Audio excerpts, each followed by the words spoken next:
You cannot change a person without changing his beliefs.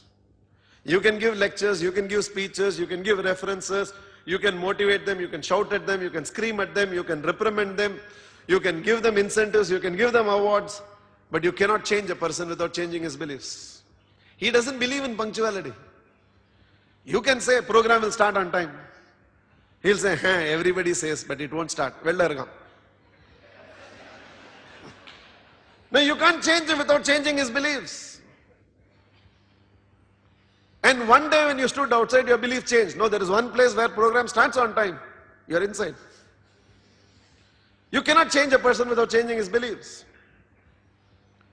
He does not believe he is leadership material. And unless you transform him to understand his leadership material, you can keep on giving him responsibilities and he'll keep failing. It frustrates you because he was an extraordinary clerical staff, but he's a lousy manager.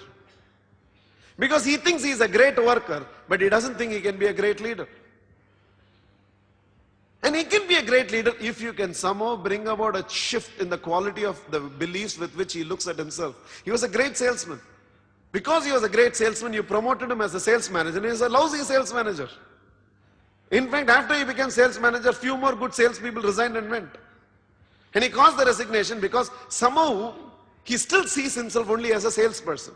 So though he is a sales manager right now, and there is a difference. Selling is an art. Being a sales manager is a science. I need to impart the science of selling to others to enable them to produce results. He enjoys the art of selling. He still doesn't know the science of selling. And he doesn't have this belief that he can be a great sales manager. As a salesman, you are responsible for the results you produce. As a sales manager, you are responsible for the results your team will produce.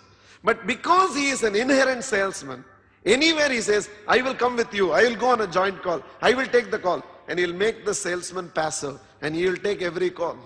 You can see that in every retail showroom even today.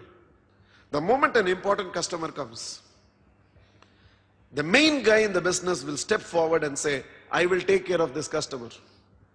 What for service? He somehow believes if the counter salesman attends to you, the billing value will be 3,000.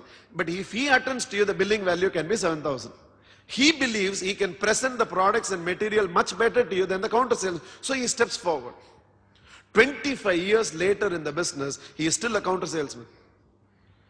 30 years later, when it has become such a big unit, he still continues to be in the counter because his belief is still he can produce 2x on the counter when his people can produce only 1x. True.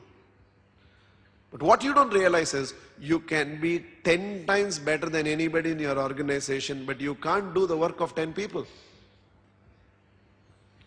Now what happens if 5 important people walks into the showroom? Who will you attend to? Now he does not still see himself in the leadership role. So if you want to change the productivity of the organization and you have a few loyal people in the organization and you really believe these loyal people should be holding powerful positions within the organization, their belief system has to be changed.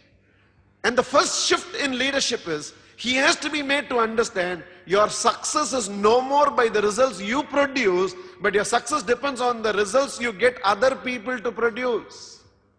You work for 8 hours and you produce 8 hours of results. Now you work for 8 hours and you have to produce 80 hours of results by getting the remaining 10 people to produce results. And without transforming that belief system, shifting the chair, shifting the salary structure, shifting the designation, shifting the place from which he will operate, will not shift the results he is producing.